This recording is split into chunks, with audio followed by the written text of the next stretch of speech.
লালমনিরহাটে জমে উঠেছে ঈদের কেনাকাটা। দিন যতই যাচ্ছে ততই বাড়ছে ক্রেতার সংখ্যা। এর মধ্যে ক্রেতা বিক্রেতাদের পদচারণায় মুখর জেলার পৌর মার্কেট।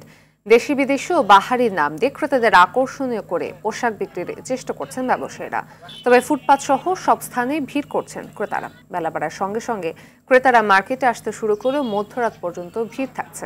গরমে সুতি কাপড়ের চাহিদা কিছুটা বেশি। এর মধ্যে রয়েছে ছেলেদের পাঞ্জাবি, শার্ট, ফতুয়া, কাবলি সেট। মেয়েদের জন্য রয়েছে শাড়ি, থ্রি-পিস সহ দেশি বিদেশি নানা পোশাক।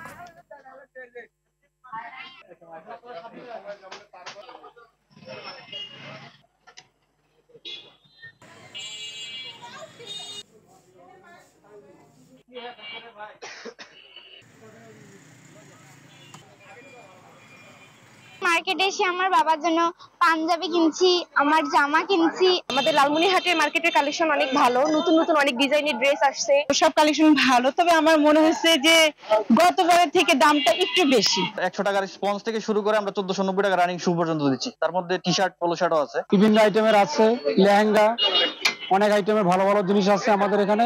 এবার গতবার হচ্ছে বেচা কিনা এবার ভালো। আর্থিক লেনদেন গুলো হচ্ছে ব্যাংক থেকে। আমরা এটার জন্য পুলিশকে দিয়ে তাদের টাকা পয়সাকে এক জায়গা থেকে আরেক জায়গা স্থানান্তরের ব্যবস্থা করেছে। দর্শক, ঈদ বাজারের খবর জানাতে লালমনিরহাট থেকে সরাসরি যুক্ত হচ্ছেন সহকর্মী মিজানুর রহমান মিজান। ঈদ কেনাকাটা কতটা জমে উঠেছে? দাম নিয়ে ক্রেতা বিক্রেতারা কি বলছেন? জি ফাতেমা, আমি এই মুহূর্তে রয়েছি লালমনিরহাট, একদম যে বড় শহর, পৌর বাজার, পৌর মার্কেট। সেখানে কিন্তু দেখতেই পাচ্ছেন যে সাধারণ যারা মানুষ আছেন তারা কিন্তু পবিত্র ঈদ উল ফিতরকে কেন্দ্র করে তারা নতুন করে সাজবে। এবং লালমনিরহাটবাসী কিন্তু ঈদের 10 দিন পার হতে না হতেই কিন্তু সকাল বেলা বাড়ার সাথে সাথেই তারা এই মার্কেটগুলোতে কিন্তু কেনাকাটার একটা ভিড় দেখা যাচ্ছে। পাশাপাশি এখানকার যে সাধারণ মানুষ তারা কিন্তু এবারে পাকিস্তানি যে ড্রেস, সেই পোশাকগুলো কিনছেন। পাশাপাশি টানা বানা একটা শাড়ি, সেই শাড়িও কিন্তু এই অঞ্চলের মানুষ খুব একটা বেশি কেনার চোখে পড়ছে। পাশাপাশি ফুটপাতের যে মার্কেটগুলো আছে সেই মার্কেটগুলোতে কিন্তু যারা সাধারণ মানুষ আছেন সেখানেও কিন্তু ভিড় দেখতে পাচ্ছি।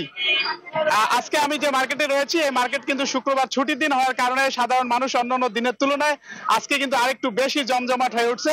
তবে ইফতার হওয়ার কারণে কিছুক্ষণ পর কিন্তু ইফতার, সে কারণে মানুষের একটু ভিড় কম দেখা যাচ্ছে। একটু পরে ইফতারের পরেই কিন্তু আবারও মধ্যরাত পর্যন্ত এখানে মানুষ কেনাকাটা করবে। আমি একজন এখানকার ক্রেতার সঙ্গে কথা বলবো। আরিফ, আপনি এখানে এসেছেন, কেমন পোশাক কি দেখতেছেন? এবারের কালেকশনটা একটু ইউনিক কালেকশন এসেছে, তবে প্রাইসটা রিজনেবল না, প্রাইসটা একটু বেশি মনে হচ্ছে। এখানে কি কি কিনছেন, আপনার কি মনে হচ্ছে দাম বেশি নাকি? হ্যাঁ, দামটা একটু বেশি। আসলাম মাত্র মার্কেটে, এখন পর্যন্ত কিছু কেনা হয়নি। মার্কেটটা ঘুরিয়ে দেখি, কিছু পছন্দ হলে কিনবো। জি ধন্যবাদ। আমরা এখানকার সাধারণ একজন ক্রেতার সঙ্গে কথা বললাম। তিনি আমাদেরকে যেমনটি জানালেন যে এখানে সাধারণ জিনিসপত্রের কিন্তু পোশাকের যে দাম সেটি কিন্তু অনেক চড়া, গত বছরের থেকে দাম চড়া হলেও কিন্তু পোশাকের মান ভালো আছে। তো মার্কেটের ব্যবসায়ীদের সঙ্গে কথা যেমনটি জানি। ধন্যবাদ। জামালপুরের বকশীগঞ্জের ঈদ বাজারের খবর জানাতে সরাসরি যুক্ত হচ্ছেন আরেক সহকর্মী জিএম ফাতিউল হাফিজ বাবু। ঈদ বাজারে এবছর কোন পোশাকের চাহিদা বেশি, ক্রেতার ভিড় কেমন দেখছেন আমাদের জানাবেন। ফাতেমা, ধন্যবাদ আপনাকে। আমি এখন দাঁড়িয়ে আছি জামালপুরের বকশীগঞ্জ পৌর শহরের মধ্যবাজার এলাকায়। এখানে যে সোনাউল্লাহ মার্কেটটি রয়েছে সেখানে নিচে আমি দাঁড়িয়ে রয়েছি। পবিত্র ঈদ উপলক্ষে, অর্থাৎ মাহে রমজানে আজকে 20 দিন পার হতে চললো, আর ঈদের বাকি আছে আর মাত্র 10 দিন। এই 10 দিনকে সামনে রেখে কিন্তু ইতোমধ্যে যারা ক্রেতা যারা রয়েছেন তাদের কিন্তু ঈদের মার্কেট করার জন্য কিন্তু বিভিন্ন সময় বিভিন্ন বিপণী বিতানগুলোতে তারা ভিড় করছেন।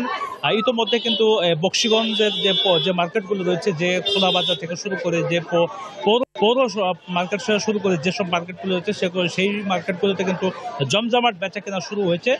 তারই অংশ হিসেবে যেহেতু যারা ব্যবসায়ী আছে, যারা বিপণী বিতানগুলোতে রয়েছে, তারা কিন্তু তাদের জমজমাট বেচা কেনা করছেন।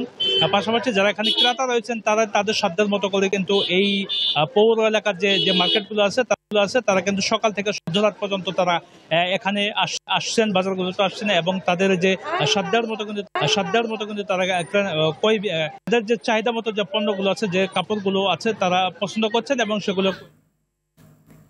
ধন্যবাদ।